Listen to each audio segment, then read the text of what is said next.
Hello and welcome back to Coachify. आज हम discuss करने वाले हैं आप लोगों की होने वाली एग्जामिनेशन एनएचपीसी के लिए टॉप 60 नॉन टेक्निकल क्वेश्चंस, जिसमें होने वाले हैं 30 जनरल अवेयरनेस के क्वेश्चंस एंड 30 रीजनिंग के question as per your paper pattern. So ये काफ़ी ज़्यादा इंपॉर्टेंट सेशन होने वाला है आपकी होने वाली एग्जामिनेशन के लिए। सो ये सेशन आपको कंप्लीट एंड तक के देखना होगा। ये वेरी फर्स्ट सेशन है। आने वाले डेज में आपको काफ़ी सारे सेशन देखने मिलने वाले हैं, सो इसलिए आपको चैनल पे लगे रहना है। सो स्टार्ट करते हैं सेशन को। स्टार्ट करने से पहले आप लोगों के साथ एक अपडेट शेयर करना चाहती हूँ। आप लोगों को पता ही चल गया होगा कि एक new non technical general awareness का जो ई बुक है वो लॉन्च किया गया है। ये एक ई बुक है जिसमें ऑलमोस्ट सारे जनरल अवेयरनेस के टॉपिक को कवर अप किया गया है, जैसे कि स्टैटिक जीके हुआ, हिस्ट्री हुआ, पॉलिटी हुआ, ज्योग्राफी हुआ, जनरल साइंस हुआ, art and culture and sports. ये सारे जितने भी टॉपिक्स है वो सारे इसमें कवर अप किए गए हैं। उसके आप लोगों को इसमें क्वेश्चंस भी नज़र आएंगे एंड उसी से रिलेटेड आप लोगों को काफ़ी सारी एडिशनल इन्फॉर्मेशन भी नज़र आएगी। सो ये आप लोगों के लिए काफ़ी ज़्यादा हेल्पफुल होने वाला है। ये क्रैश कोर्स जो है वो आपका सिलेक्शन पाने के लिए, जल्दी आप सिलेक्शन पा सको, किस तरह आप लोगों को स्टडी करनी है, किस तरह एग्जामिनेशन में क्वेश्चन पूछे जाते हैं, क्या क्या टॉपिक्स एग्जामिनेशन में कवर होते हैं, ये सारी चीज़ें आपको एक ये सिंगल ई बुक में मिल जाएगी। सो ये ई बुक आप लोगों को परचेस करना होगा, ठीक है। सो आप लोगों को मैं शॉर्ट में बता देती हूँ कि इस ई बुक में क्या क्या है, ताकि आप लोगों को समझ आए कि ये ई बुक आप लोगों के लिए कितना हेल्पफुल है। सो सबसे पहले स्टैटिक जीके आता है। उसमें आप देख सकते हो मल्टीपल्स ऑफ टॉपिक्स है, international organisation, airport, national park and so on. जितने भी इंपॉर्टेंट टॉपिक्स है सारे कवर अप किए गए हैं विद उन लोगों के क्वेश्चंस भी, वन लाइनर क्वेश्चंस भी मैंने आप लोगों के साथ डिस्कस किए हुए हैं। देन आता है sports related questions and sports related जो भी इंपॉर्टेंट फैक्ट्स एंड फिगर्स है वो सारी चीज़ें मैंने कवर अप की है। देन आता है हिस्ट्री। सो हिस्ट्री के भी जो भी इंपॉर्टेंट क्वेश्चंस है वो सारे पहले कवर अप किए गए हैं एंड उसी से रिलेटेड जो भी इंपॉर्टेंट बैटल्स होती है, जैसे कि डायनास्टीज होती है एंड इंपॉर्टेंट ऑर्गेनाइजेशंस होते हैं, मॉन्यूमेंट्स एंड देयर बिल्डर्स पूछे जाते हैं, और भी काफ़ी सारी चीज़ें होती है, तो वो सारी चीज़ें यहाँ पे कवर अप की गई है। देन नेक्स्ट आता है पॉलिटी। पॉलिटी ये टॉपिक काफ़ी ज़्यादा डिफिकल्ट माना जाता है एंड बहुत लोगों को नहीं जमता है, बहुत लोगों को पढ़ना डिफ़िकल्टी जाती है। सो इसमें हमने जो है वो बहुत कॉन्साइज वे में इसमें एक्सप्लेन किया गया है। आप लोगों को क्वेश्चंस भी मिल जाएंगे एंड आप लोगों को एडिशनल इन्फॉर्मेशन भी इसमें काफ़ी सारी मिल जाएगी, जो कि आपके सारे डाउट्स जो है वो क्लियर कर देगी पॉलिटी के, ठीक है। आप देख सकते हो राज्यसभा, लोकसभा, उनमें कितनी सीट्स होती है, क्या डिफरेंस है लेजिस्लेटिव असेंबली में, लेजिस्लेटिव काउंसिल में, कौन से इंपॉर्टेंट आर्टिकल्स है, देन जो भी इंपॉर्टेंट फैक्ट्स है, जो भी इंपॉर्टेंट चीज़ें हैं वो सारी चीज़ें इसमें कवर अप की गई है। देन बात आती है जनरल साइंस की। साइंस रिलेटेड क्वेश्चंस मिलेंगे। देन डिफिशिएंसी से कौन से डिसीजेस होते हैं, केमिकल लेंस क्या होता है, साइंटिफिक इंस्ट्रूमेंट्स पे क्वेश्चंस पूछे जाते हैं, ओलॉजी पे तो क्वेश्चंस पूछा ही जाता है।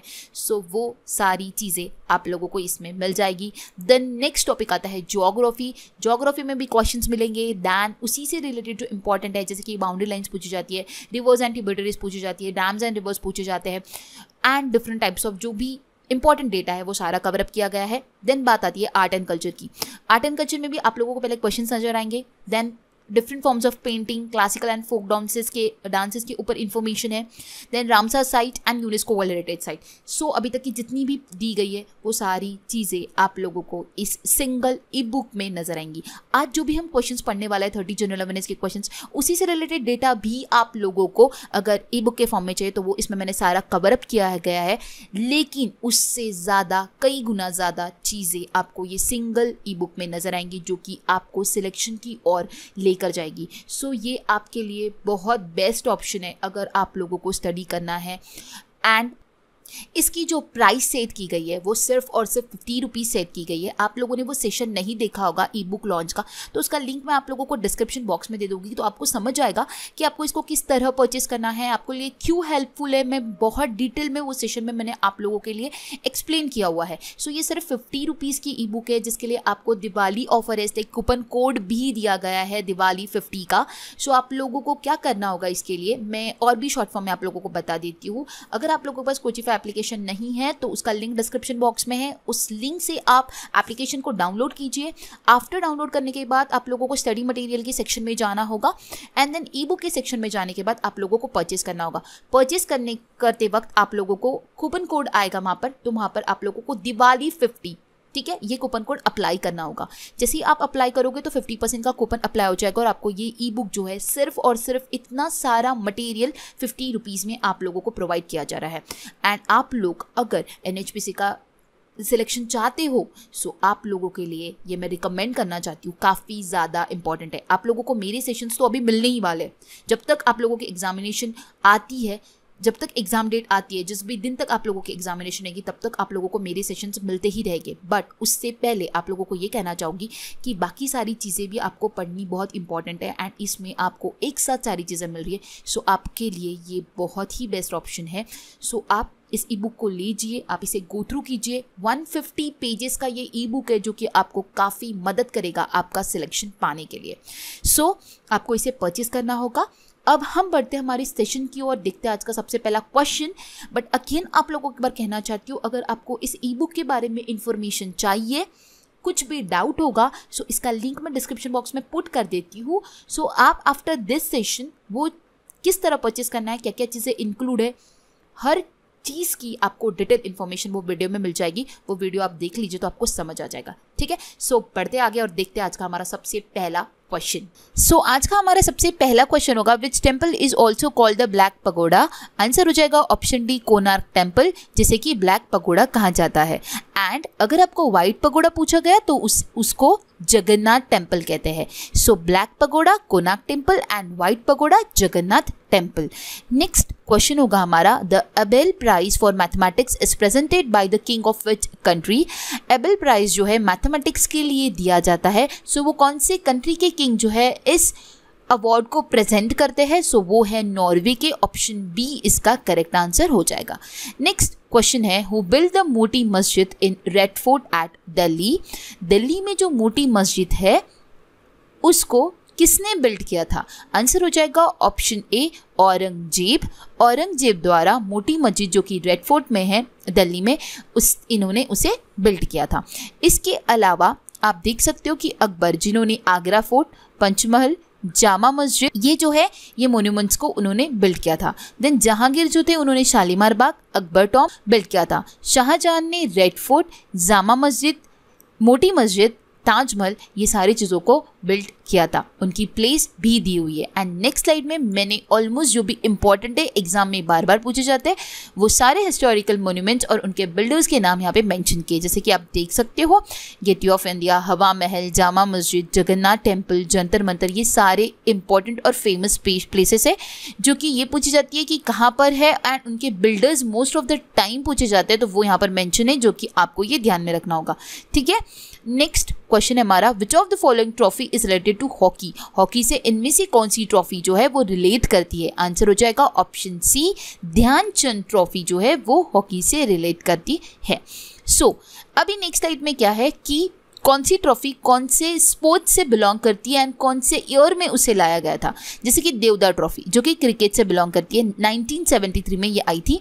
ध्यानचंद ट्रॉफी जो कि अभी हमने डिस्कस किया, ये जो है ये हॉकी से बिलोंग करती है। ठीक है, 2002 में इसे लाया गया था। ठीक है, देन है ड्यूलिप ट्रॉफी जो कि इंपॉर्टेंट है, वो आपके साथ मैं डिस्कस कर रही हूँ। ये क्रिकेट के लिए होती है, 1961 में इसे फाउंड किया गया था। डूरन ट्रॉफी जो है वो फुटबॉल के लिए है, 1888 में ये आई थी। ईरानी कप क्रिकेट के लिए है। महाराजा रंजीत सिंह गोल्ड कप जो है वो हॉकी के लिए है। ठीक है, अगेन जो नेक्स्ट स्लाइड में है इंपॉर्टेंट जो है वो है रणजी ट्रॉफी, जो कि बहुत बार पूछी जाती है। क्रिकेट में 1934 में इसे फाउंड किया गया था। संतोष ट्रॉफी अगेन काफ़ी बार पूछा गया सवाल है, फुटबॉल से रिलेट करती है। विजय हजारे ट्रॉफी जो कि क्रिकेट से बिलोंग करती है। नेहरू ट्रॉफी जो है वो बोट रेस से बिलोंग करती है। सो ये कुछ ट्रॉफीज़ है, कौन से ईयर में आई गई थी ये सारी चीज़ें मेंशन है, आप ध्यान में रख सकते हो। उसके अलावा इंटरनेशनल कप काफ़ी बार पूछे जाते हैं, जैसे कि डेविस कप कौन से स्पोर्ट्स से बिलोंग करता है। सो ये टेनिस में मेन की कैटेगरी में दिया जाता है, 1900 में ये आया था। देन फेड कप जो है वो टेनिस वुमेन कैटेगरी में दिया जाता है। थॉमस कप बैडमिंटन में दिया जाता है मेंस कैटेगरी में। ओवर कप जो है वो बैडमिंटन कैटेगरी में, वुमेन्स कैटेगरी में बैडमिंटन में दिया जाता है। ठीक है, सो ये आपको कप्स एंड ट्रॉफीज जो मैंने आपके साथ डिस्कस किए, ये सारे इंपॉर्टेंट है जो कि आपको ध्यान में रखना होगा। नेक्स्ट क्वेश्चन है हमारा, where is the headquarter of world intellectual property organisation WIPO is situated. Full form भी आ सकता है एग्जामिनेशन में, हेडक्वार्टर कहाँ पर है ये भी पूछा जा सकता है, ठीक है। सो WIPO का जो फुल फॉर्म है वो है वर्ल्ड इंटेलेक्चुअल प्रॉपर्टी ऑर्गेनाइजेशन, जिसका हेडक्वार्टर जो है वो है जिनेवा स्विट्जरलैंड में। ऑप्शन बी इसका करेक्ट आंसर हो जाएगा।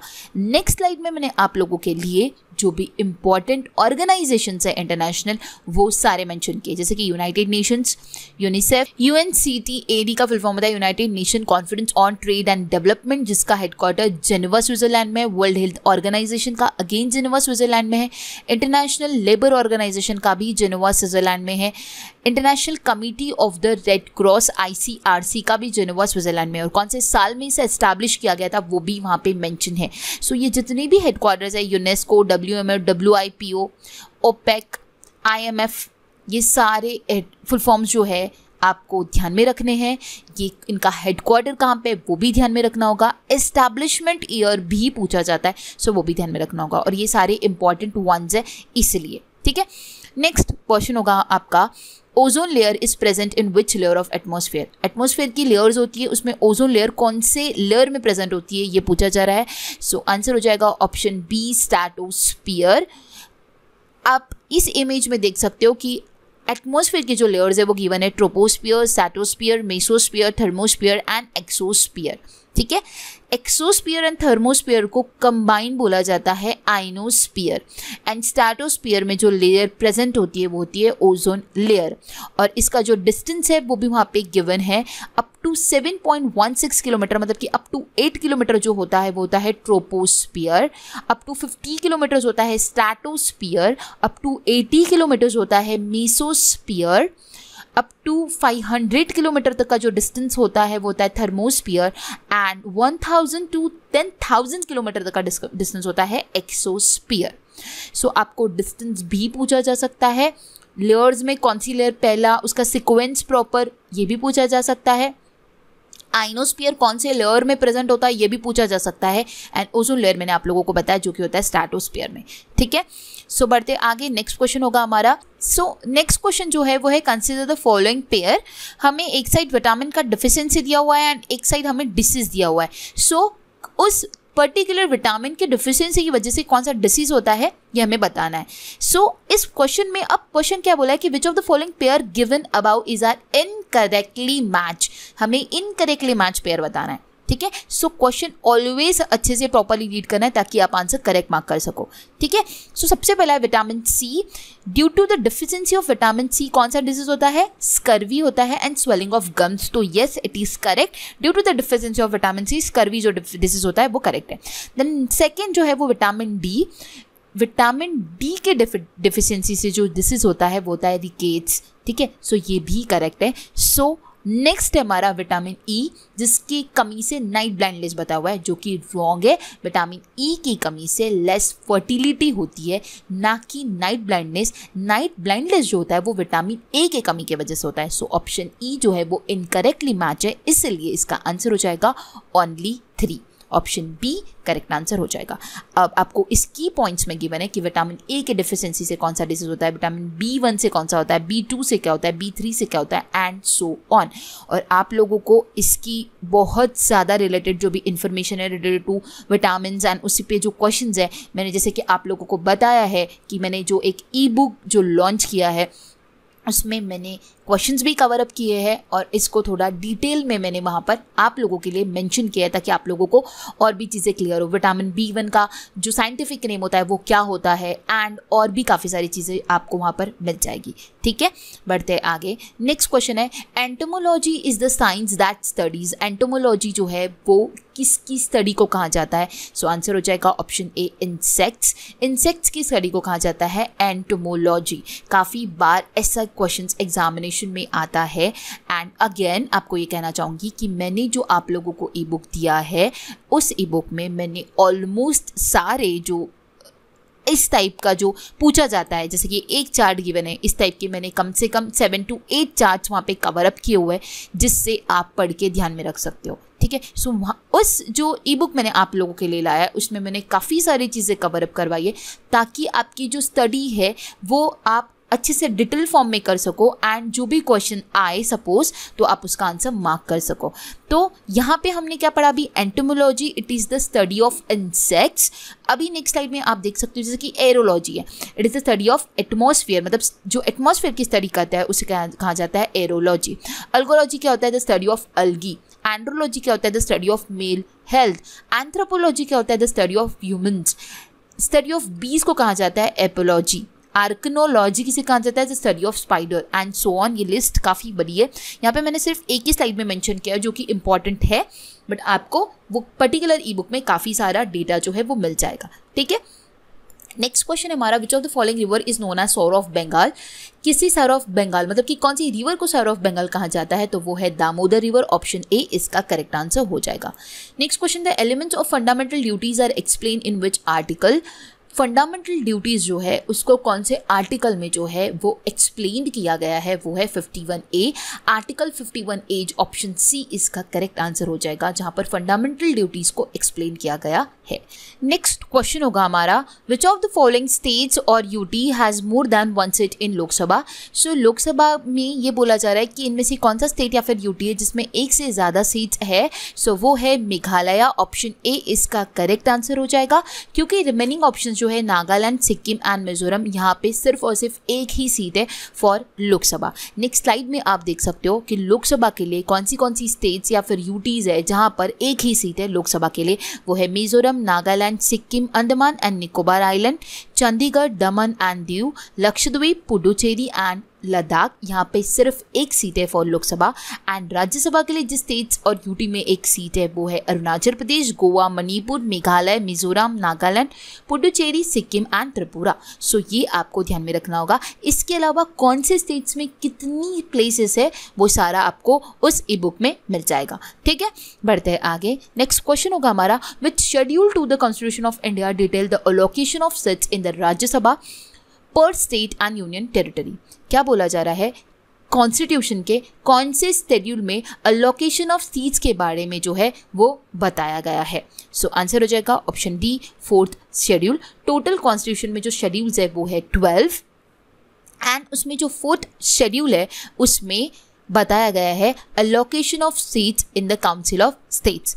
आप इस चार्ट में देख सकते हो इंडियन कॉन्स्टिट्यूशन में टोटल 12 शेड्यूल है। फर्स्ट शेड्यूल में जो जिसका प्रावधान है वो है states and union territories and their territories. Second schedule में जो है वो provision as to president, governor of state, speaker, deputy speaker, house of the people, chairman and deputy chairman council of the states, speaker and the deputy speaker of the legislative assembly, legislative council, जज of supreme court, high court, controller and auditor general of India. तो इनके बारे में provisions दिया हुआ है। Third में oath and affirmation के बारे में, फोर्थ में allocation seats in the council of states, fifth में जो है वो administration and the control of schedule areas and schedule tribes, sixth में जो है वो है administration of tribal areas in the state of Assam, Meghalaya, Tripura and Mizoram. 7th schedule में जो बताया गया वो union lease, state lease and concurrent lease के बारे में बताया गया है। 8th में जो है वो रिकॉग्नाइज लैंग्वेज, 9th में जो है वो है validation of certain acts and regulations, 10th में है disqualification on the ground of defection, 11th में है power, authority and responsibility of panchayat and 12th में है power, authority and responsibility of municipalities. So ये 12th शेड्यूल में इन सारी चीज़ों के प्रावधान है जो कि एग्जाम में क्वेश्चन पूछे जाते हैं, इसलिए आपको पर्टिकुलर जो शेड्यूल है उसमें क्या चीज़ का प्रावधान दिया है ये ध्यान में रखना होगा। ठीक है, सो हमने जो पढ़ा वो 4th शेड्यूल था जिसमें allocation of seats in the council of states के बारे में प्रोविजन दिया गया है। नेक्स्ट क्वेश्चन है हमारा डैम और river related, match the pair लगाना है हमें। हीराकुड डैम जो है वो महानदी रिवर पे है, सो ए का हो जाएगा 3rd। सरदार सरोवर डैम जो है वो नर्मदा रिवर पे है एंड भाखरा नांगल डैम जो है वो सतलज पे है, इसलिए ऑप्शन बी इसका करेक्ट आंसर हो जाएगा। ए का 3, बी का 1 एंड सी का 2। नेक्स्ट स्लाइड में आप देख सकते हो मेजर डैम्स वो कौन से स्टेट्स में है एंड कौन से रिवर के ऊपर वो लोकेटेड है। जैसे आप देख सकते हो तुंगभद्रा डैम जो कि कर्नाटका पे है, तुंगभद्रा रिवर पर। देन है रिहांद डैम जो कि उत्तर प्रदेश में है, रिहांद रिवर पर। मैथुन डैम जो कि झारखंड में है, बाराकार रिवर पर। कोयना डैम महाराष्ट्र में है, ऑन कोयना रिवर। सो ये लिस्ट आप ध्यान में रख सकते हो, काफ़ी ज़्यादा इंपॉर्टेंट है, बहुत बार इसी पे भी क्वेश्चंस पूछे जाते हैं। नेक्स्ट क्वेश्चन होगा लई हरोबा is a festival of which of the following state. लई हरोबा जो है ये फेस्टिवल है ये कौन से स्टेट में मनाया जाता है? सो आंसर हो जाएगा मणिपुर। मणिपुर जो है इसका करेक्ट आंसर हो जाएगा ऑप्शन ए जो है वो करेक्ट आंसर होगा। सो अरुणाचल प्रदेश, नागालैंड, मेघालय, झारखंड, जम्मू एंड कश्मीर, उड़ीसा एंड छत्तीसगढ़, यहाँ पे जो भी फेस्टिवल्स मनाए जाते हैं मेजर इंपॉर्टेंट फेस्टिवल्स वो मैंने यहाँ पे मेंशन किए। ठीक है, आपको ई बुक में और बहुत सारी इन्फॉर्मेशन के साथ ये सारी चीज़ें मिल जाएंगी। ठीक है, मैंने इसमें थोड़ा शॉर्ट में एक्सप्लेन किया है, बट उसमें आपको ई बुक में और जो डेप्थ में चीज़ें, डिटेल में चीज़ें आपको उसमें मिल जाएगी। ठीक है, सो लई हरोबा जो है वो मणिपुर का है। बहुत बार हॉर्नबिल पूछा जाता है तो हॉर्नबिल नागालैंड से बिलोंग करता है। नौक्रेम जो है वो मेघालय से बिलोंग करता है। ठीक है, करनम उत्सव जो है वो झारखंड का है। ठीक है, जम्मू कश्मीर में क्या होता है? बाहू मेला जम्मू कश्मीर में मनाया जाता है। उड़ीसा में रथ यात्रा होती है। ठीक है, छत्तीसगढ़ में होती है बस्तर। ये सारी चीज़ें जो है, ये जो फेस्टिवल्स है कुछ, ये पर्टिकुलर स्टेट्स में मनाए जाते हैं जो कि इस चार्ट में मेंशन है, आप ध्यान में रख सकते हो। नेक्स्ट क्वेश्चन है हमारा, Rabindranath Tagore receive the Nobel prize in which year. Rabindranath Tagore ने जो नोबेल प्राइज जीता वो कौन से ईयर में जीता था ये पूछा जा रहा है। सो आंसर हो जाएगा 1913, ऑप्शन ए जो है करेक्ट आंसर हो जाएगा। इनकी बुक गीतांजलि के लिए इन्हें जो है नोबेल प्राइज लिटरेचर में दिया गया था इन 1913 में। ठीक है, नेक्स्ट क्वेश्चन है which of the following movement inspired Sardar Vallabhbhai Patel to become a follower of Gandhi ji. ठीक है, क्या बोला जा रहा है यहाँ पे, इनमें से कौन सा मूवमेंट था जो कि सरदार वल्लभ भाई पटेल को इंस्पायर किया था to become a follower of Gandhi ji? तो वो था खेड़ा सत्याग्रह। ऑप्शन ए इसका करेक्ट आंसर हो जाएगा। Kheda Satyagraha was organised by Mohandas Karamchand Gandhi in the Kheda district of Gujarat, India during period of British Raj. Sardar Vallabhbhai Patel became a follower of Gandhi ji inspired by Kheda movement. ये खेड़ा मूवमेंट के वजह से वो इंस्पायर्ड हुए थे और वो गांधी जी के फॉलोअर बने थे। सो ऑप्शन ए इसका करेक्ट आंसर हो जाएगा। नेक्स्ट क्वेश्चन है under whose reign the Chinese traveller Fahien came to India. ठीक है, कौन से रीन के तहत जो चाइनीज ट्रैवलर है फाहिन वो इंडिया में आए थे? ऑप्शन डी इसका करेक्ट आंसर हो जाएगा। चंद्रगुप्ता 2 के टाइम पे चाइनीज ट्रैवलर जो है वो इंडिया में आए थे।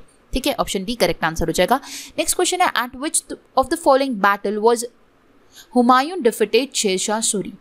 कौन से बैटल में हुमायूं ने डिफीट किया था शेरशाह सूरी को? तो वो है battle of Chausa. Option A इसका करेक्ट आंसर हो जाएगा। नेक्स्ट टाइम में आप लोगों के लिए बैटल्स है किन दोनों के बीच में हुआ था एंड कौन से ईयर में हुआ था वो भी मेंशन है। सो बैटल ऑफ टेरन जो हुआ था वो पृथ्वीराज चौहान एंड मोहम्मद गौरी के बीच में हुआ था। पृथ्वीराज चौहान ने डिफीट किया था मोहम्मद गौरी को इन 1191। ठीक है, ये कब हुआ था? 1191 में हुआ था। Then second battle of Tarain जो है वो मोहम्मद गौरी ने डिफीट किया था पृथ्वीराज चौहान को इन 1192। बैटल ऑफ चंडीगढ़ जो हुआ था वो मोहम्मद गौरी ने डिफीट किया था जयचंद्रा को 1194 में। Then first battle of Panipat काफ़ी बार पूछा जाता है। Babur defeated Ibrahim Lodi in 1526। Battle of Khanwa, battle of Chanderi, battle of Ghaghra, battle of Chausa जो कि मैंने अभी आपको पूछा था।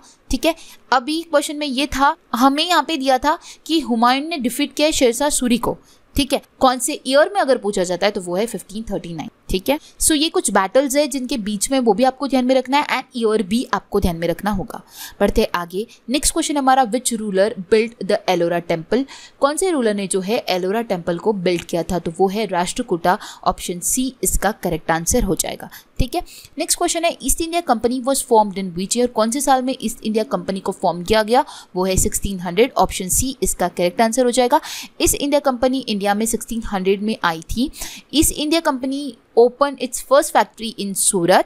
It was opened on 11th of January 1630 after the permission of Mughal Emperor Jahangir. Next question है who was founder of Chola dynasty. Chola dynasty के founder कौन है? ऑप्शन डी इसका करेक्ट आंसर हो जाएगा। विजयालया जो है वो चोला डायनास्टी के फाउंडर है। ठीक है, नेक्स्ट क्वेश्चन है हमारा match the following organisation and their founder. तो सबसे पहला है प्रार्थना समाज। प्रार्थना समाज को फाउंड किया था आत्माराम पांडुरंग ने। ठीक है, सो फर्स्ट का हो जाएगा बी। देन है सत्यशोधक समाज। सत्यशोधक समाज की जो फाउंडर थी वो थी ज्योतिबा फुले। देन है आर्य समाज 3 जिसके फाउंडर थे स्वामी दयानंद एंड ब्रह्मो समाज के जो फाउंडर थे वो थे ऑप्शन ए राजा राम मोहन रॉय। सो इसका करेक्ट आंसर हो जाएगा ऑप्शन बी नेक्स्ट क्वेश्चन है हमारा, which of the following player one the 2021 US open title. 2021 का यूएस ओपन टाइटल किसने जीता है? आंसर हो जाएगा डेनियल मेडवेडेव ने जीता है यूएस ओपन का टाइटल। इस साल के सारे टाइटल्स आपको ध्यान में रखने होंगे, Australia, Wimbledon, French open and US open. ठीक है, इसमें Italian open main 4 grand slam होते हैं, Australia, Wimbledon, French and US open.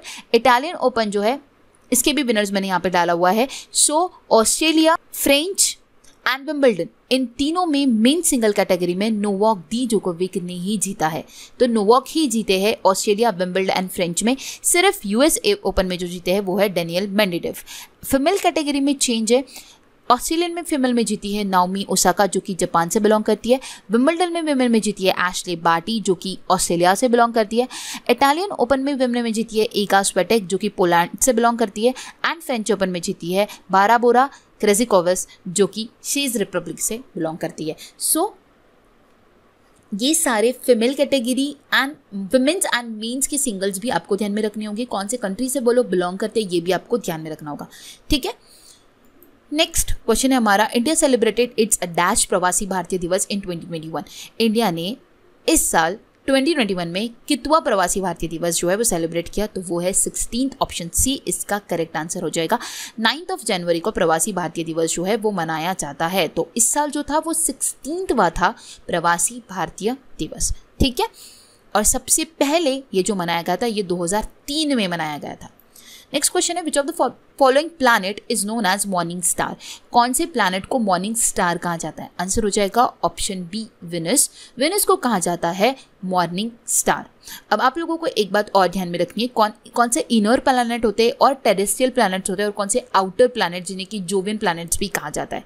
So inner planets होते हैं पहले 4 planets, Mars, Venus, Earth and Mercury. ये पहले 4 जो प्लैनेट होते हैं वो होते हैं इनर प्लैनेट्स एंड उसके बाद के रिमेनिंग 4 आर आउटर प्लैनेट्स जिन्हें जोवियन प्लैनेट्स भी कहा जाता है, Jupiter, Saturn, Uranus and Neptune. ठीक है, सो ये बाकी 4 जो होते हैं वो आउटर प्लैनेट्स होते हैं। नेक्स्ट क्वेश्चन है हमारा, the world's first genetically modified rubber plant was planted on the outskirt of which city. सबसे पहला जेनेटिकली मॉडिफाइड रबर प्लांट जो है वो कौन से सिटी के आउटस्कर्ट में इससे प्लांट किया गया? सो आंसर हो जाएगा ऑप्शन बी गुवाहाटी। गुवाहाटी असम में वर्ल्ड का पहला जेनेटिकली मॉडिफाइड रबर प्लांट जो है वो लाया गया। ठीक है, सो ऑप्शन बी इसका करेक्ट आंसर हो जाएगा। नेक्स्ट क्वेश्चन है हमारा, which country has named the cyclone Tauktae. Tauktae जो साइक्लोन आया था गुजरात में in the month of May, वो इसका जो नाम है वो किसने रखा था, कौन से कंट्री ने रखा? आंसर है ऑप्शन डी म्यांमार ने इसका नाम रखा है। ठीक है, नेक्स्ट क्वेश्चन है हमारा, which part was Gandhiji's Dandi march. Whose part was Gandhiji's Dandi मार्च।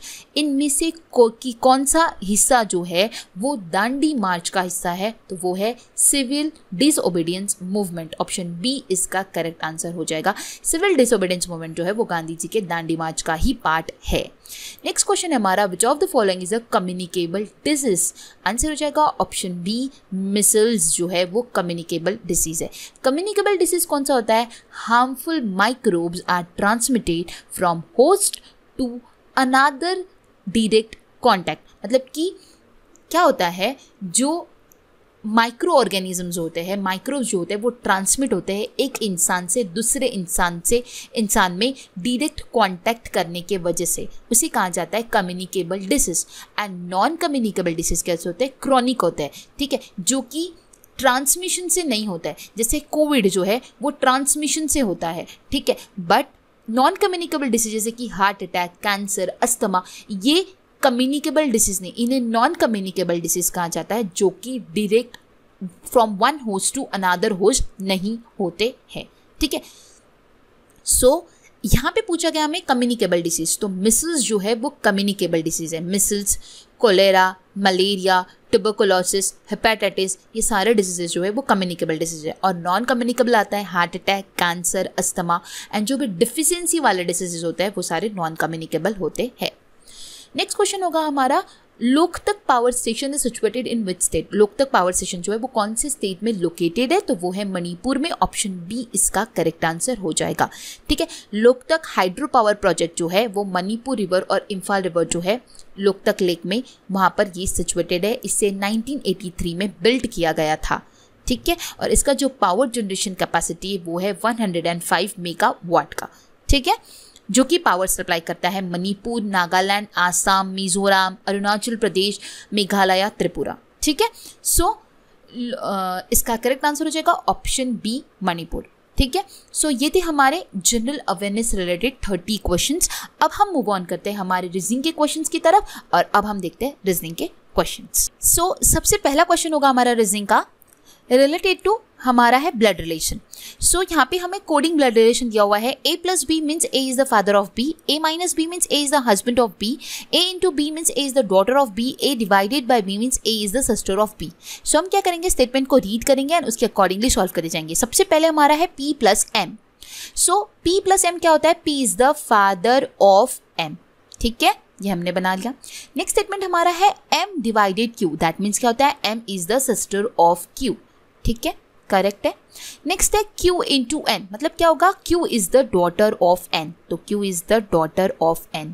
अब एक चीज आपको यहाँ पे बीच में इंटरप्ट करके कहना चाहूंगी कि प्लस डिनोट करता है मेल, सर्कल डिनोट करता है फीमेल, एंड जब भी कपल आएगा तो मैं स्टार से डिनोट करती हूँ। ठीक है, सो ये मेरे कुछ की पॉइंट्स हैं, मतलब कि आपको समझ आना चाहिए कि मैं किस तरह फिगर को बना रही हूँ।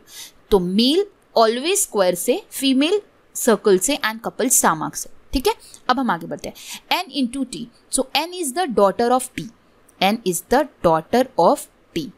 नेक्स्ट है T माइनस U, मतलब कि T is the husband of U। हमारा कंप्लीट फिगर जो है वो बन चुका है। अब हम देखते हैं कि हमें क्वेश्चन क्या पूछा है। How is P related to N in the expression? हमें P से N का रिलेशन पूछा हुआ है। सो P से N का रिलेशन क्या हो जाएगा? वो दोनों हस्बैंड वाइफ हो जाएंगे। ठीक है, so P is the husband of N, option A इसका करेक्ट आंसर हो जाएगा। क्यों? क्योंकि M और Q जो है वो दोनों सिस्टर्स है, और P की बेटी अगर M है और N की बेटी अगर Q है, that means P and N क्या हो जाएंगे? Husband and wife. P का रिलेशन पूछा है, इसलिए P is the husband, option A correct answer हो जाए। ओके, बढ़ते हैं आगे। नेक्स्ट क्वेश्चन है question number 2। Shri walk 17 metre towards the east. ये क्वेश्चन रिलेटेड टू है डायरेक्शन। ठीक है, सो क्वेश्चन को रीड करेंगे एंड सॉल्व करेंगे। Shri walk 17 kilometre towards east, मतलब कि श्री जो है वो 17 किलोमीटर ईस्ट में जाता है। Then he turn to his right, then left turn लेता है। ठीक है, कितना लेता है? And walk 19 metre. एक क्या लिया है? राइट टर्न लिया है एंड 19 मीटर का वॉक किया है। ठीक है, इतना समझ आया। Then he turn to his right and walk 17 metre. अब राइट टर्न लिया और 17 मीटर वॉक किया है। ठीक है, and he again turn to his left and walk 24 metre. अब क्या बोला गया है कि अब एक लास्ट में लेफ्ट टर्न लिया है और 24 किलोमीटर जो है वो वॉक किया है। At what distance is he from starting point? अब स्टार्टिंग पॉइंट क्या था? ये वाला था। ठीक है, एंडिंग पॉइंट क्या है? ये वाला है। सो हमें क्या बताना है? Distance and direction. So 19 plus 24 का अगर हम एडिशन करते हैं तो कितना हो जाएगा? 43। सो इसका करेक्ट आंसर क्या हो जाएगा? ऑप्शन ए 43 मीटर साउथ इसका करेक्ट आंसर होगा। ठीक है, हमें डायरेक्शन में पूछा था, अब वो कौन से डायरेक्शन में? अब वो साउथ में है, एंड दोनों का एडिशन किया 19 प्लस 24 का, जो क्या आता है 43, इसलिए करेक्ट आंसर होगा option A 43 metre south. Okay, next question होगा हमारा। हमें बताना है जहाँ पे क्वेश्चन मार्क है वहाँ पे कौन सी फिगर आएगी कि वो फिगर कंप्लीट हो जाएगी। सो आप देख सकते हो इस टाइप के क्वेश्चन को आपको ऑप्शंस देखना है, ऑप्शन को एलिमिनेट करना है और क्वेश्चन का आंसर करना है। सबसे पहले आपको ऑप्शन ए और ऑप्शन बी जो है वो गलत हो जाता है। कैसे गलत होते हैं? क्योंकि आप देख सकते हो ये जो हमारी लाइन है जो कि ये स्क्वायर के कॉर्नर से जा रही है वो सिर्फ ये सर्कल तक ही जा रही है, ना कि ये एंड पॉइंट पे टच करिए। बट अगर आप ऑप्शन ए और ऑप्शन बी में देखते हो तो वो दोनों एंड पॉइंट को टच कर रहे हैं, दैट मीन्स दोनों भी एलिमिनेट हो जाते हैं। अब हमारा आंसर होगा बिटवीन 7 या फिर डी, मतलब हमारा एक तो आंसर होगा सी या फिर डी। अब अगर आप सी को देखते हो तो आपको ये जो दो लाइंस है, मतलब कि दो कर्व लाइंस जा रही है जो कि सर्कल फॉर्म करने वाली है, वो बहुत पास पास से जा रही है, बल्कि हमारी जो दो लाइंस है उन दोनों में एक डिस्टेंस है अच्छा खासा, ठीक है, जो कि आपको डी फिगर में नज़र आ रहा है, ठीक है। दोनों के बीच का जो दो लाइंस के बीच का जो डिफरेंस है, वो जो जगह है वो काफ़ी ज़्यादा है, तो ऑप्शन डी जो है इसका करेक्ट आंसर हो जाएगा। और सी की लाइन अगर आप एक और चीज़ देख सकते हो तो वो जो कर्व फर्स्ट वाला गया है वो थोड़ा सा टेढ़ा भी गया हुआ है, ठीक है। सो अगेन वो भी एलिमिनेट हो जाता है, इसलिए ऑप्शन डी इसका करेक्ट आंसर हो जाएगा, ठीक है। नेक्स्ट क्वेश्चन है हमारा रिलेटेड टू सिटिंग अरेंजमेंट। अब हमारा ये जो क्वेश्चन है सिटिंग अरेंजमेंट से है और सर्कुलर फेसिंग है। A B C D E F G H are sitting along a circle facing at the centre. अब यहाँ पे हमें नहीं बताया कितने लोग बैठे हुए, तो हम इसे काउंट करेंगे और ऑलवेज काउंट कीजिए, क्योंकि बहुत बार 7 दिया होता है या फिर 9 दिया होता है और हमको आदत होती है जनरली 8 लोगों का सिटिंग बैठाने की, तो हम यहाँ पे चूक जाते हैं। अब यहाँ पे कितने प्रेजेंट है? 1 2 3 4 5 6 7 एंड 8। अब 8 है इसलिए अच्छा है, अगर यहाँ पे 7 और 9 होता तो हम काफ़ी बार अरेंजमेंट बना लेते, हमारा आंसर नहीं आता है और हम चूक जाते हैं। सो जब भी मेंशन नहीं होगा कि 8% are sitting in a line या फिर 9% सिटिंग इन अ लाइन, सो आपको उस टाइम पे सिर्फ लेटर्स दिए हुए तो आपको काउंट करना होगा, ठीक है। सो यहाँ पे 8% है जो कि सर्कुलर फेसिंग है एंड सर्कुलर में बैठे हुए सेंटर फेसिंग, ठीक है। सो अब हम क्या करेंगे, पहले एक अरेंजमेंट बना लेंगे 8% की सर्कल में, 1 2 3 4 5 6 7 एंड 8, ठीक है। ये हमारा बन गया, सारे लोग सेंटर देख रहे हैं। अब हम स्टार्ट करते हैं, क्वेश्चन को रीड करेंगे, अकॉर्डिंगली हम प्लेस्ड करते जाएंगे। F is third to the right of C, C के थर्ड राइट में जो है वो एफ है, ठीक है। And second to the left of H. अब ये जो एंड आया हुआ है ये ऑलवेज ध्यान में रखना है, जब भी एंड आता है वो उस सेंटेंस के सबसे पहला वाला जो लेटर दिया होता है उसके लिए आता है, ठीक है। और हु जब भी आता है वो उसके प्रीवियस वाले लेटर के लिए आता है, ठीक है। सो एंड आता है तो सेंटेंस का स्टार्टिंग लेटर कौन सा है? F. F is second to the left of H, ठीक है। सो एच के सेकेंड लेफ्ट में क्या हो जाएगा? एफ आ जाएगा, समझ आया। Then D is not an immediate neighbour of C and H, मतलब कि क्या बोला जा रहा है कि डी जो है वो ना तो सी का नेबर है ना तो एच का नेबर है। तो अब डी के लिए कौन सी जगह बचती है? फिर अगर हमने देखा तो डी के लिए सिर्फ और सिर्फ ये एक जगह बचती है, ठीक है। नेक्स्ट सेंटेंस है कि E is on the immediate right of A. Next क्या बोला है? E is on the immediate right of A. अब इन दोनों को आजू बाजू में देखना बैठना पड़ेगा, क्योंकि इमीडिएट राइट बोला है, दैट मीन्स दो लोगों की जगह कहाँ पे खाली है? यहाँ पे खाली है। और ई क्या है? ए के इमीडिएट राइट में, तो ए यहाँ आएगा और ई यहाँ पर आ जाएगा, समझ आ गया। लास्ट सेंटेंस ऐसा है कि A who is second to the right of G, मतलब कि जी के सेकेंड राइट में ए है तो जी यहाँ पर आ जाएगा। बचा कौन है? बचा है बी, तो वो यहाँ पर आ जाएगा, ठीक है। अब क्वेश्चन में क्या पूछा गया है हमें? Who is sits between G and D, G और डी के बीच में कौन है? सो आंसर हो जाएगा एफ। ऑप्शन सी इसका करेक्ट आंसर हो जाएगा। आई होप आप लोगों को समझ आया होगा। जब भी सेटिंग अरेंजमेंट आता है कामली सॉल्व करना है, धीरे धीरे सॉल्व करना है, सेंटेंस को रीड करना है और इम्प्लीमेंट करते जाना है। पॉसिबिलिटी बन रही है फिगर्स में तो 2 फिगर्स बना लेनी है, 3 फिगर्स बना लेनी है, लेकिन आप लोगों को एडजस्ट करके वहीं पे क्रॉस कर करके नहीं सॉल्व करना है। अगर आप पॉसिबिलिटी के फिगर बनाते हो वो at the end of the particular question कुछ पॉसिबिलिटीज़ जो है वो कट हो जाती है, ठीक है, और हमारा फाइनल आंसर इजीली बन जाता है। बट अगर हम काट पीट करके बनाते हैं तो हमारा क्वेश्चन जो है वो जल्दी नहीं बनता है और हमें कन्फ्यूजन क्रिएट होता है। इसलिए ऑलवेज सेटिंग अरेंजमेंट में अगर पॉसिबिलिटी फॉर्म हो रही है तो बना लीजिए, ठीक है। नेक्स्ट क्वेश्चन है हमारा choose a missing term out of the given alternatives, मतलब कि हमें मिसिंग टर्म को पता करना है। अब आप देख सकते हो कि 8 के बाद 15, 15 के बाद 24, मतलब कि कुछ जो नंबर का इंक्रीज हो रहा है वो कुछ एकदम बहुत ज़्यादा बड़ा नहीं हो रहा है, वो क्या हो रहा है? छोटा छोटा चेंज हो रहा है। दैट मीन्स इसका मीनिंग हम देखेंगे कि हम सबसे पहला जो लॉजिक क्रिएट करेंगे वो होगा डिफरेंस वाला, ठीक है। सो 8 और 15 का डिफरेंस हो जाएगा 7, 15 और 24 का डिफरेंस हो जाएगा 9, 24 और क्वेश्चन मार्क दिया है तो इसका डिफरेंस क्या होगा। अब हम यहाँ पे देख सकते हैं कि यहाँ पे जो है वो ऑड नंबर का डिफरेंस आ रहा है। 7 के बाद 9 ये कॉन्जिक्यूटिव ऑड नंबर है, तो 9 के बाद क्या आएगा 11। हम करके देखते हैं 24 प्लस 11 कितना होता है 35, ठीक है। और 35 और 48 का डिफरेंस अभी कितना आना चाहिए 13 आना चाहिए, क्योंकि अभी 11 आया तो अभी 13 आना चाहिए। 13 आ रहा है क्या, yes. 48 minus 35 is 13। That means ये जो सीरीज थी ये थी ऑड नंबर का डिफरेंस, ठीक है।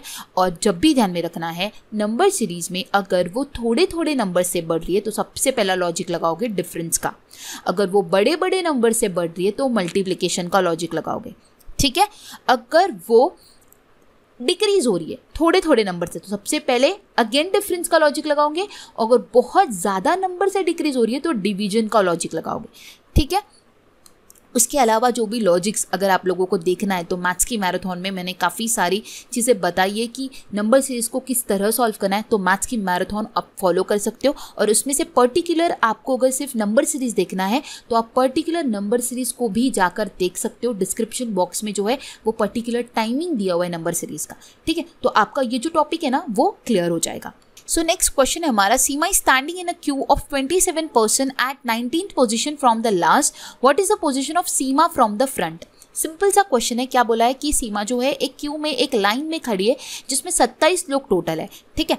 अब वो एंड से 19वीं पोजीशन पे खड़ी है। अब ये टोटल लाइन है, इसमें 27 लोग हैं, बट वो एंड से कितने पे बैठी हुई है 19th पे खड़ी हुई है, ठीक है। सो पूछा क्या गया हमें कि वो फ्रंट से उसका रैंक क्या है। सो क्या हो जाएगा 27 माइनस 19 अगर करते तो कितना आएगा 8, कितना आएगा 8। ये उसका कहाँ से था +1, हमें इसलिए करना होगा क्योंकि वो उसके आगे 8 लोग खड़े हुए, लेकिन उसकी पोजीशन जो है वो तो 9th होगी ना, क्योंकि हमने 27 माइनस 19 किया।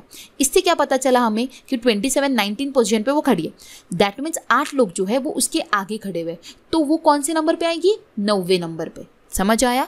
27 माइनस 19 किया और उसमें +1 करना पड़ा बिकॉज हमें उसकी पोजीशन बताना है, ठीक है। 8 तो हमारा आ गया था, 8 मतलब क्या है हमारा उसके आगे के लोग, मतलब कि उसके आगे 8 लोग और खड़े, मतलब वो कौन सी जगह पे स्टार्टिंग से 9th और एंडिंग से 19th पोजीशन पे वो खड़ी है, ठीक है। सो ऑप्शन ए इसका करेक्ट आंसर हो जाएगा। नेक्स्ट क्वेश्चन है हमारा, In each of the following question, which of the following Venn diagram best represent the relation between the given classes? अब हमें रिलेशन बताना है एनिमल, कैट और ह्यूमन का वेन डायग्राम के फॉर्मेशन में, ठीक है। सो अब आप देख सकते हो कि एनिमल जो है वो कैट में आता है, cat is a domestic animal, so animal cat के अंदर आ जाएगा, ठीक है। बट ह्यूमन एनिमल से रिलेट करता है, कैट से रिलेट करता है नहीं, तो वो बाहर बनेगा। दैट मीन्स ऑप्शन सी वाली फिगर जो है ये करेक्ट हो जाएगी, ठीक है। सो नेक्स्ट क्वेश्चन होगा हमारा, each of the 6 friends ABCDEF score different marks in an examination. So ये क्वेश्चन ऑर्डिनरी रैंकिंग का है, हम रीड करेंगे एंड इसे सॉल्व करेंगे।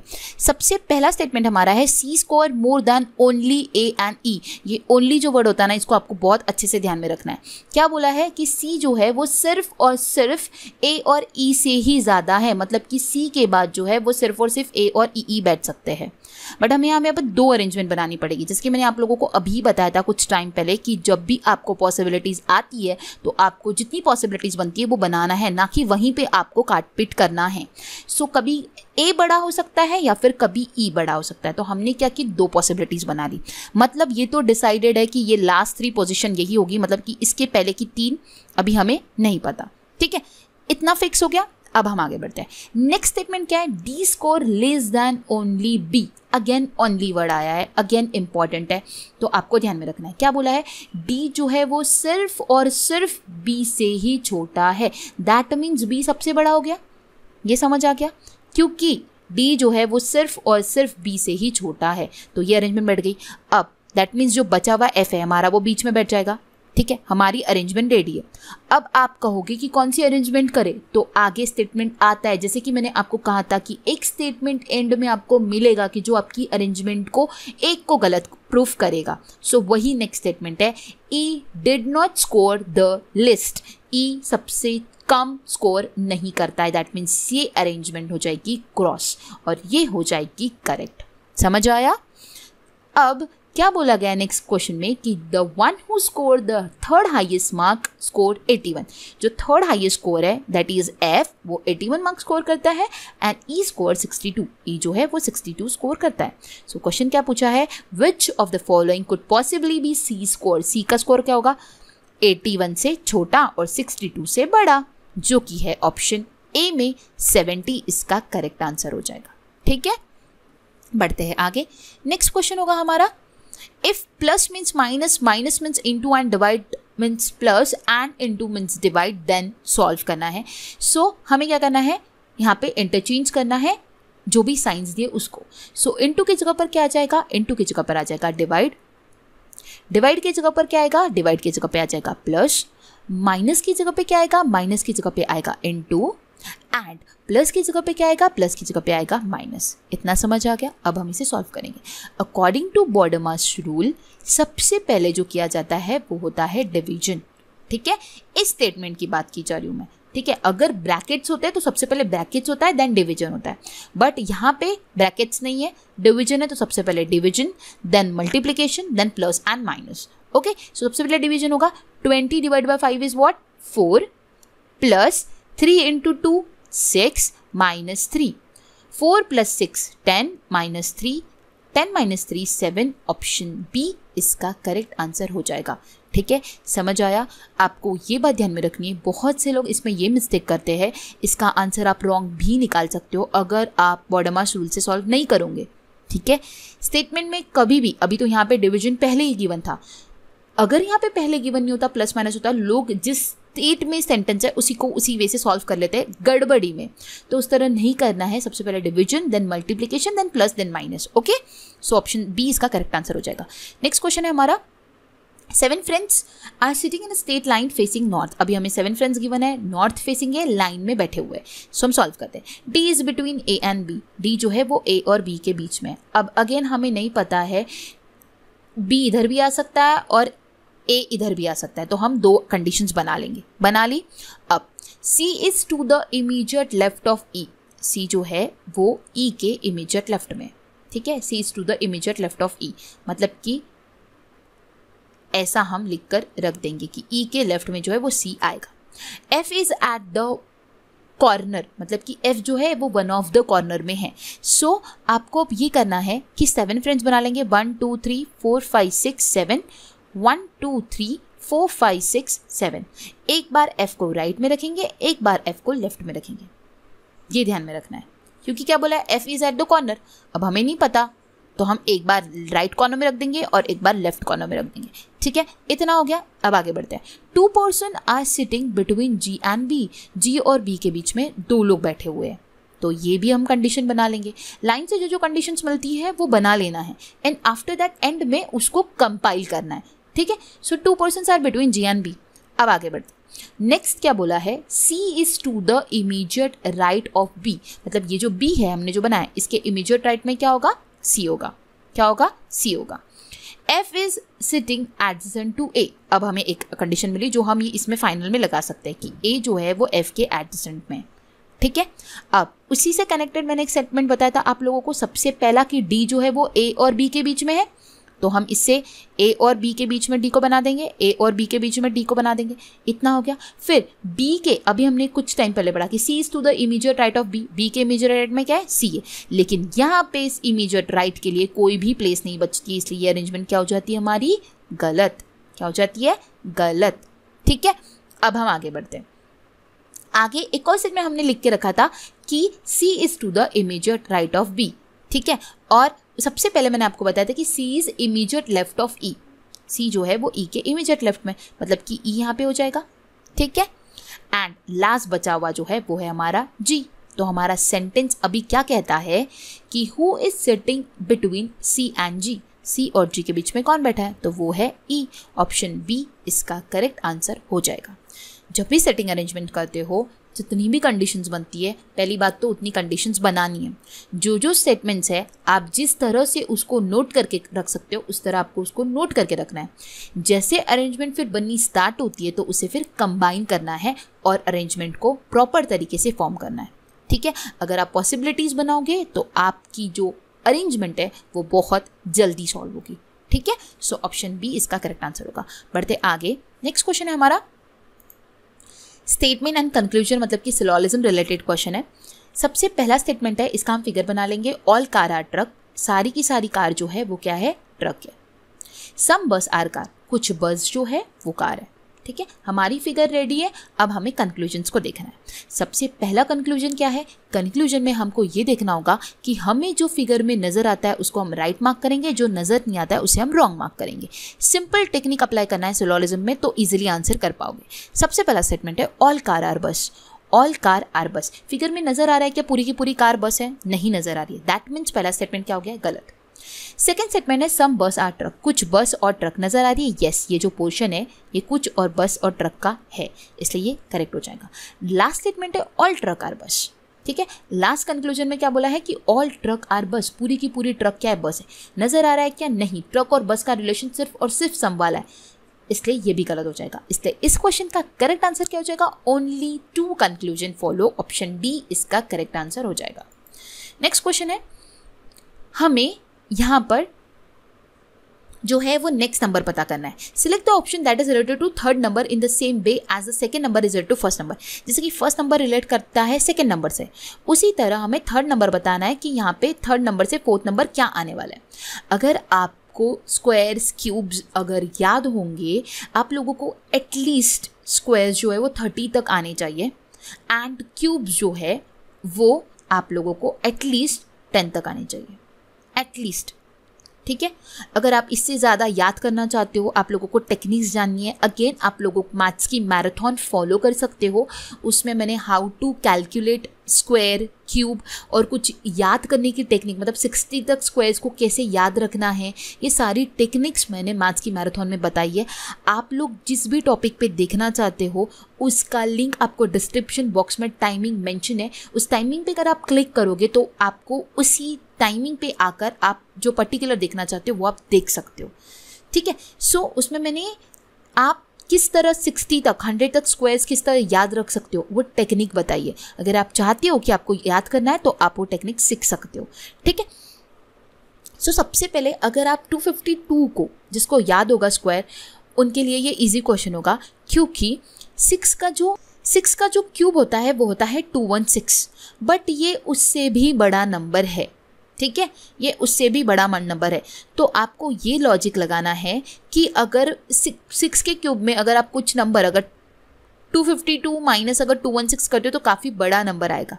ठीक है, 6 का क्यूब क्या होता है, 216 होता है, बट फिर भी हमें 252 मिला है क्या, नहीं मिला है। अब 6 का क्यूब क्या होता है, 6 × 6 होता है, बट हमें नंबर नहीं मिला है। दैट मीन्स कहीं ना कहीं जो एक और नंबर जो है इसमें कुछ मल्टीप्लाई में होगा तब जाके 252 आएगा।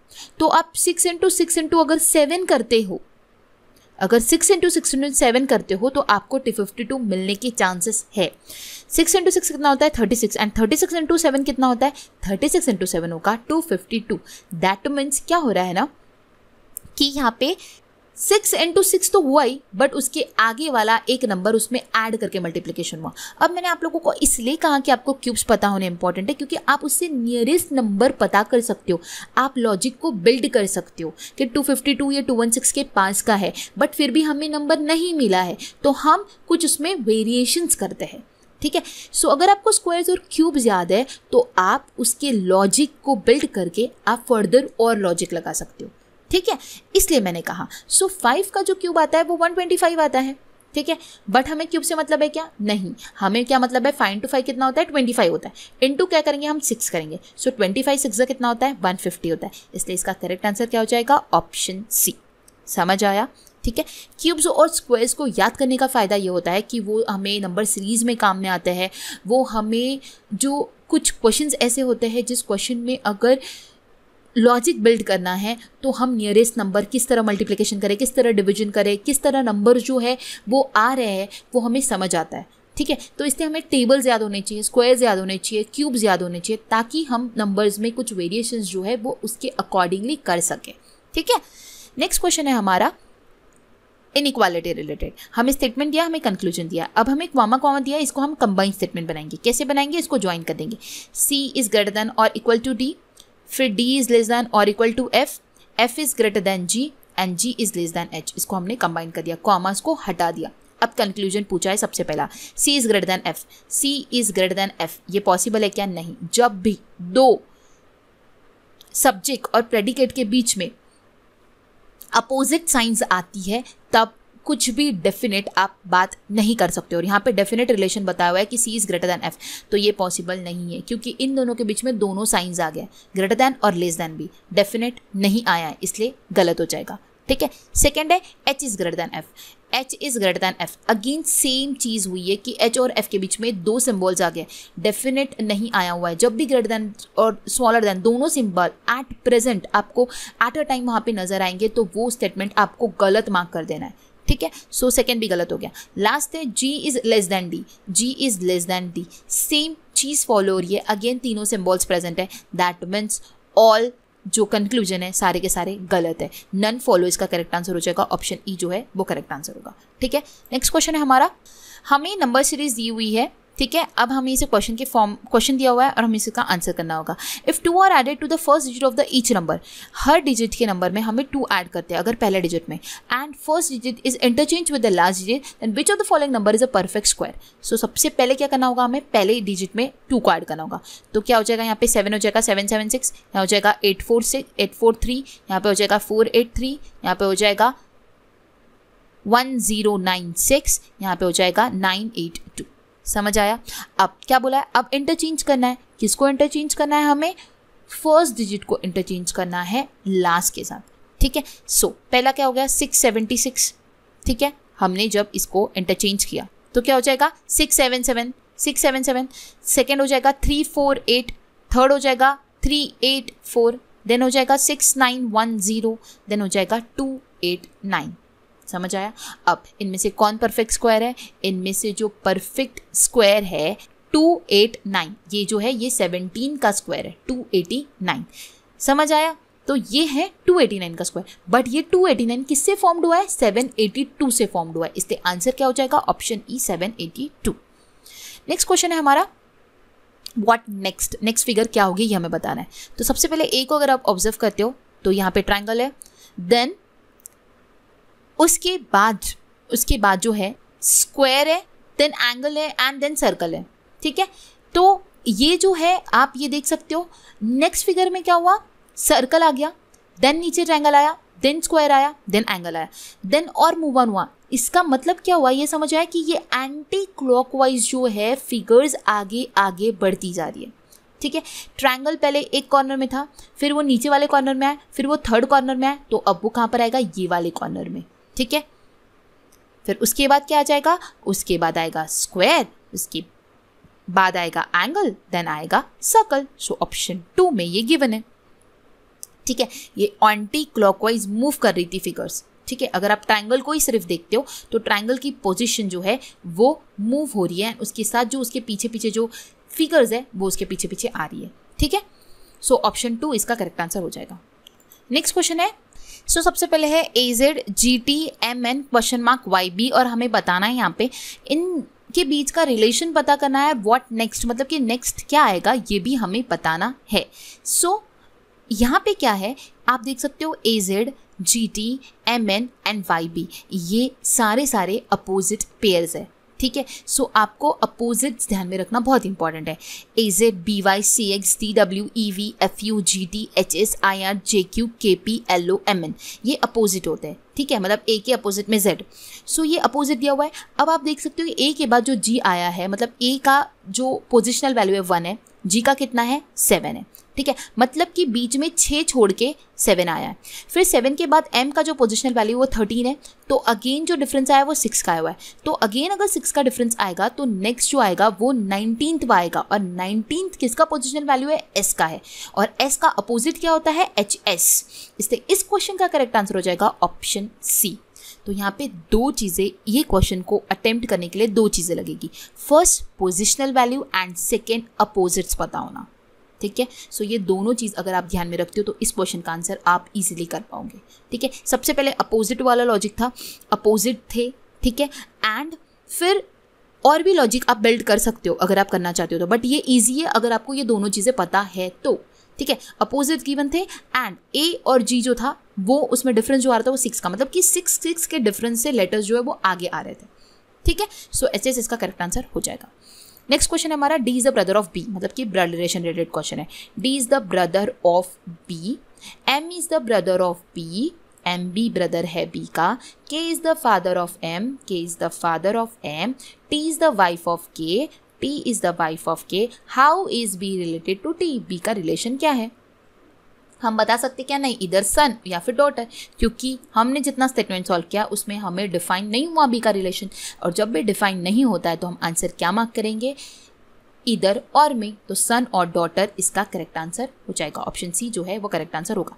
अब यहाँ पे डेटा इनएडिक्वेट कब होता था, अगर सन और डॉटर नहीं दिया होता ऑप्शन में तो, ठीक है, क्योंकि यहाँ पे इन्होंने कंफ्यूजन करने को डेटा इनएडिक्वेट भी लिखा हुआ है और सन और डॉटर भी लिखा है, तो काफ़ी लोग इसका आंसर डेटा इनएडिक्वेट भी बोल देंगे, बट ऐसा नहीं करना है। जब सन और डॉटर मेंशन है तो अगर सन और डॉटर के अलावा यहाँ पे कुछ और ही लिखा होता और डेटा इनएडिक्वेट बताया होता तो आंसर होता डेटा इनएडिक्वेट, ठीक है। बट अभी गिवन है सन या फिर डॉटर, तो आंसर हो जाएगा ऑप्शन सी, ठीक है। बढ़ते आगे, नेक्स्ट क्वेश्चन है, in the figure circle stand for intelligent, तब सर्कल क्या डिनोट करता है, इंटेलिजेंट को डिनोट करता है। स्क्वायर किसको डिनोट करता है, हार्ड वर्किंग को, तो हम डिनोट कर देंगे हार्ड वर्किंग, ठीक है। देन है triangle, triangle related to post graduate, ठीक है, जो पोस्ट ग्रेजुएट है उन लोगों के लिए है ट्राइंगल, ठीक है। देन है रेक्टेंगल, रेक्टेंगल किसके लिए है, लॉयल एम्प्लॉयज के लिए, लॉयल एम्प्लॉयज। नेक्स्ट है, study the figure and indicate the number which represent post graduate employee who are working hard and intelligent but not loyal. क्या बोला है, हमें पोस्ट ग्रेजुएट स्टूडेंट चाहिए जो कि हार्ड वर्किंग होने चाहिए।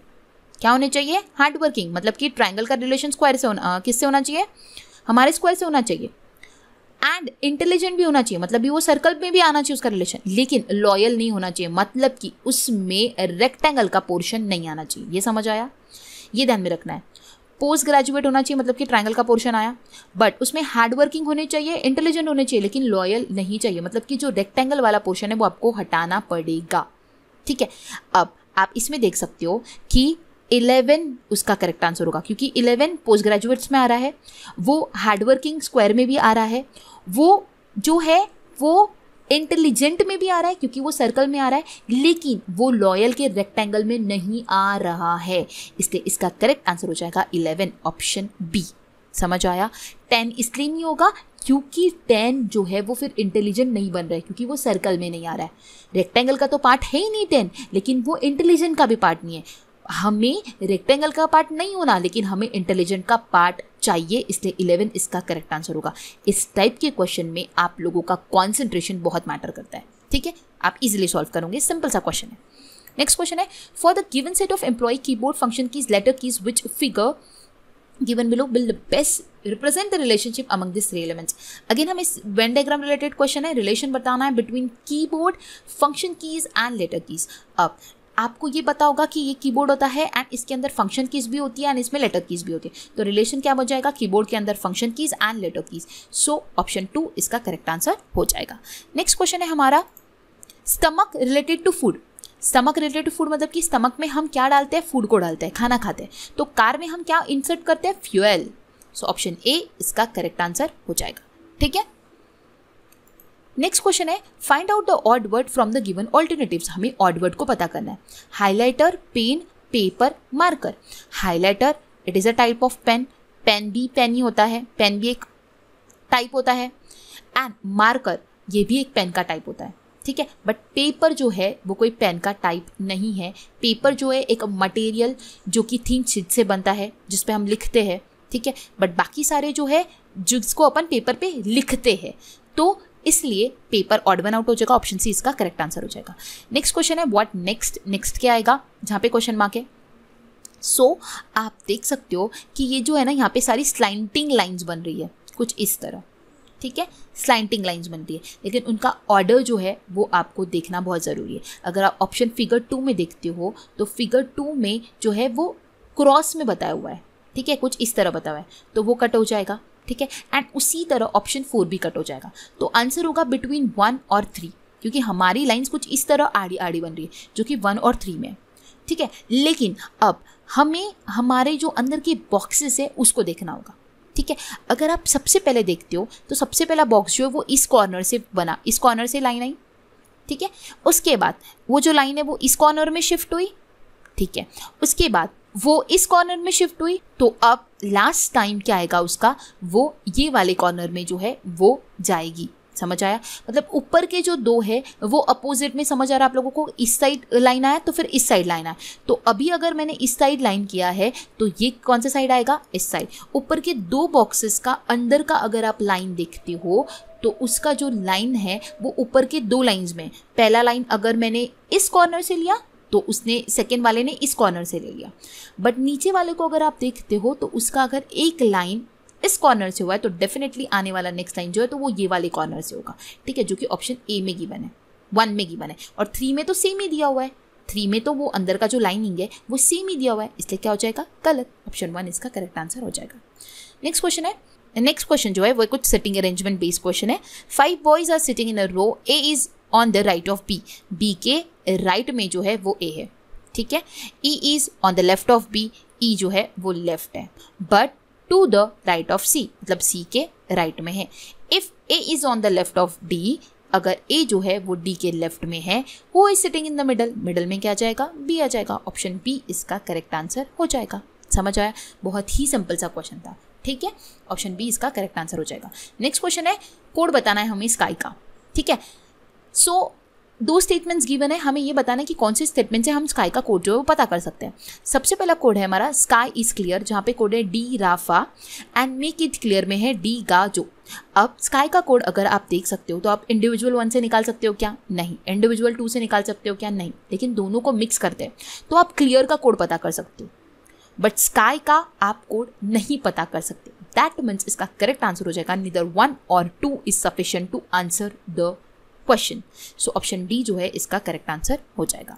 नेक्स्ट क्वेश्चन है, how many children does M have, M को कितने बच्चे ये बताना है। 2 स्टेटमेंट दिए हुए। सबसे पहला स्टेटमेंट है, H is the only daughter of H, H की इकलौती डॉटर है H, and who is the wife of M. ठीक है, how many children M have. अब आपको ये बात ध्यान में रखनी है, कितने बच्चे एम को ये पूछा जा रहा है। अगर आप पहला स्टेटमेंट देखते हो तो उसमें क्या बोला कि H is the only daughter. Only daughter मतलब कि बॉयज हो सकते हैं, गर्ल ओनली है, बॉयज तो हो सकते हैं ना। सो हम ओनली 1 से निकाल सकते क्या, नहीं निकाल सकते। बट सेकंड स्टेटमेंट क्या बोला है कि K and J are brothers of M, K and J are the brother of M. M के ब्रदर्स है के और जे, बच्चे के बारे में इंफॉर्मेशन दी है क्या, नहीं। बट अगर मैं दोनों को कंबाइन भी करूँ तो अगर क्या हो जाएगा, के और जे एम के ब्रदर हो जाएंगे। बट डेफिनेट पता चला क्या हमें, नहीं, हमको सिर्फ इतना ही पता चला है कि ओनली जो डॉटर है वो एच है। क्लियर इन्फॉर्मेशन नहीं है, इसलिए इसका अगेन आंसर हो जाएगा neither 1 nor 2 is sufficient to answer the question. Option D correct answer हो जाएगा। नेक्स्ट क्वेश्चन है, हमें बताना है कि पेपर फोल्डिंग वाला क्वेश्चन है। पेपर फोल्ड ओपन किया तो किस तरह का इमेज जो है वो फॉर्म्ड होगा। ठीक है, सो हमें लास्ट फिगर को, इस टाइप के क्वेश्चन को जब भी लास्ट फिगर होती है उसको देखना पड़ता है। ठीक है, लास्ट फिगर को अगर हमने देखा है, एक पोर्शन जो है, मतलब कि ऐसे 4 पोर्शन टोटल बनेंगे। ठीक है, एक पोर्शन जो है वो कुछ हमें इस तरह दिया हुआ है। ठीक है, तो डेफिनेटली जब वो ओपन होगा तो इसी का जो कनेक्शन है वो ऐसा बनेगा, मतलब कि आप देख सकते हो। पहली बात तो इसको एलिमिनेट करते हैं हम। ठीक है, जब भी इस टाइप का क्वेश्चन आता है हम लास्ट वाला जो सेंटेंस, लास्ट वाला जो फिगर है उसको हम अच्छे से देखेंगे। अब हम इस टाइप के क्वेश्चन को एलिमिनेट करके सॉल्व करेंगे तो बहुत जल्दी आंसर आ जाएगा। सबसे पहले आप पहला फिगर देखते हो तो वो रॉन्ग है, क्योंकि हमें यहाँ पे 3 एलिमेंट्स दिए, तो कहीं ना कहीं ओपन होगा तो वो 3 एलिमेंट्स नजर आएंगे। ठीक है, यहाँ पे कुछ इस तरह ट्रायंगल आएगा, यहाँ पे कुछ इस तरह, और यहाँ पे कुछ ये जो स्क्वायर है ये बना हुआ रहेगा। तो यहाँ पे सिर्फ एक स्क्वायर सिर्फ एक ही स्क्वायर दिया हुआ है, तो ये गलत हो गया। फिर सेकेंड वाले फिगर में क्या किया है कि बीच में ही कुछ बनाकर दे दिया, तो वो भी गलत हो जाएगा। थर्ड में बीच में क्या बना है, अब मुझे बताइए, अगर ये फिगर ओपन होती है यहाँ पे इस तरह कुछ बनेगा, ठीक है, ना कि बीच में स्क्वायर बनेगा, तो ये भी गलत होता है। इसलिए ऑप्शन 4 जो है इसका करेक्ट आंसर हो जाएगा। अगर आप लॉजिकली देखते भी हो और सोचते भी हो तो वो फिगर जब ओपन होगी तो वो कुछ 4 नंबर के फिगर के जैसे नजर आएगी। जब भी आपको इस तरह के क्वेश्चंस आते हैं तो आपको ऑप्शंस को एलिमिनेट करके सॉल्व करोगे तो जल्दी आंसर मार्क कर लोगे। ठीक है, नेक्स्ट क्वेश्चन हमारा, which number will come in the given missing figure. तो हमें मिसिंग फिगर में कौन सा नंबर आएगा ये बताना है। ठीक है, सो अगर आप देखते हो, आप देख सकते हो कि 2 का स्क्वायर कितना होता है, 4 होता है। 4 का स्क्वायर कितना होता है, 16 होता है। तो 16 + 4 कितना हो गया, 20। यस, करेक्ट लॉजिक लगा। देन 3 का स्क्वायर कितना होता है 9, 9 का स्क्वायर कितना होता है 81, 81 प्लस 9 कितना होता है 90, यस ये भी लग गया। दैट मीन्स 1 का स्क्वायर प्लस 7 का स्क्वायर इज 49, 49 प्लस 1 इज 50, तो इस क्वेश्चन का करेक्ट आंसर क्या हो जाएगा 50। ऑप्शन 3 जो है वो करेक्ट आंसर हो जाएगा। नेक्स्ट क्वेश्चन है land is called water, water is sky, sky is space, space is moon, who will boat sail. देखो सिंपल सा क्वेश्चन है, ध्यान देना अच्छे से। Land is called water, land को क्या बोला जा रहा है वाटर बोला जा रहा है। Water is called sky, water को क्या बोला जा रहा है स्काई बोला जा रहा है, ठीक है। Sky is called space, sky को क्या बोला जा रहा है स्पेस बोला जा रहा है।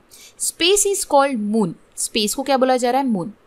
अब पूछा क्या जा रहा है who will boat sail, boat को कौन सेल करेगा, कौन सेल करेगा बोट को सेल करेगा वाटर, और वाटर को क्या कहा जाता है स्काई, इसलिए इस क्वेश्चन का करेक्ट आंसर क्या हो जाएगा ऑप्शन सी स्काई, इसका करेक्ट आंसर हो जाएगा। नेक्स्ट क्वेश्चन है हमारा चूज द मिसिंग टर्म, ठीक है। अब हमें मिसिंग टर्म बताना है, कुछ हमें लेटर्स दिए हुए BCA जो कि रिपीटेटिव आ रहे हैं, तो हमें इसका पैटर्न बताना है कि किस तरह रिपीट हो रहा है, ठीक है। अगर आप इसको अच्छी तरह से ऑब्जर्व करते हो BCA, ठीक है, मतलब BC के बाद क्या आ रहा है A आ रहा है। दैट मीन्स अगर आप यहाँ पे आते हो तो BC के बाद अगर आप यहाँ पे A प्लेस कर देते हो, ठीक है, तो BC के बाद A आया, आपका जो भी पैटर्न स्टार्टिंग में फॉलो होता है वो पैटर्न आपको आगे भी फॉलो करना है, तो आपका ऑटोमेटिक जो है ये फिगर कंप्लीट हो जाएगा, ठीक है, ये स्टेटमेंट कंप्लीट हो जाएगा, मिसिंग टर्म कंप्लीट हो जाएगी। तो BC के बाद A आ रहा है तो यहाँ पे हमने A लिख लिया, फिर A के बाद वापस A आ रहा है, दैट मीन्स यहाँ पे A आ जाएगा, ये समझ आ गया। अब A के बाद क्या था B था, तो ये A के बाद क्या हो जाएगा B हो जाएगा। B के बाद क्या आता है C आता है, तो यहाँ पे क्या आ जाएगा C आ जाएगा, तो हमारा क्या हो जाएगा ACAB, इसका करेक्ट आंसर हो जाएगा।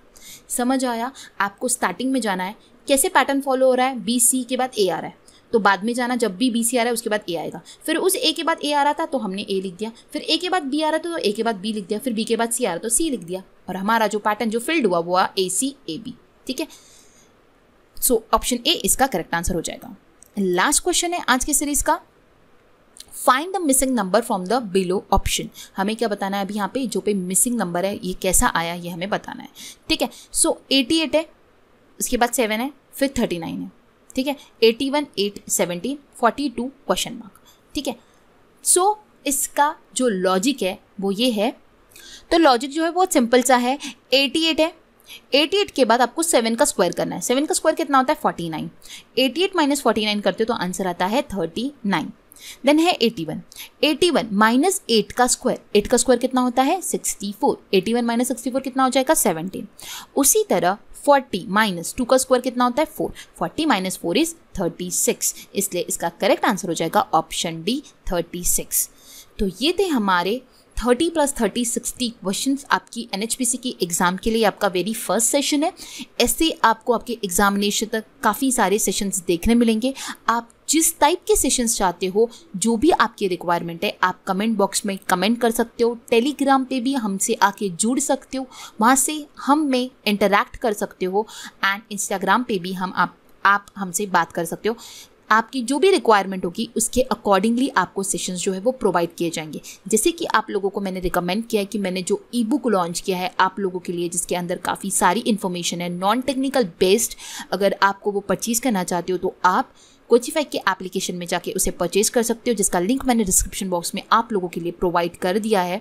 सो काफ़ी ज़्यादा इंपॉर्टेंट है आप लोगों के एग्जामिनेशन के लिए, जहाँ पे सारी इन्फॉर्मेशन एक जगह आप लोगों को मिल जाएगी। आपको इधर उधर दौड़ने की ज़्यादा ज़रूरत नहीं है, काफ़ी सारा पोर्शन आपका उस एक इकलौती ई बुक से प्रिपेयर हो जाएगा। सो आप वो ले सकते हो। अगर आपको आज का सेशन पसंद आया होगा तो वीडियो को लाइक कीजिए, चैनल को सब्सक्राइब कीजिए, क्योंकि आपके लिए और काफ़ी सारे वीडियोस आपको देखने मिलने वाले हैं आने वाली डेज में। So guys, thanks for watching and have a nice day.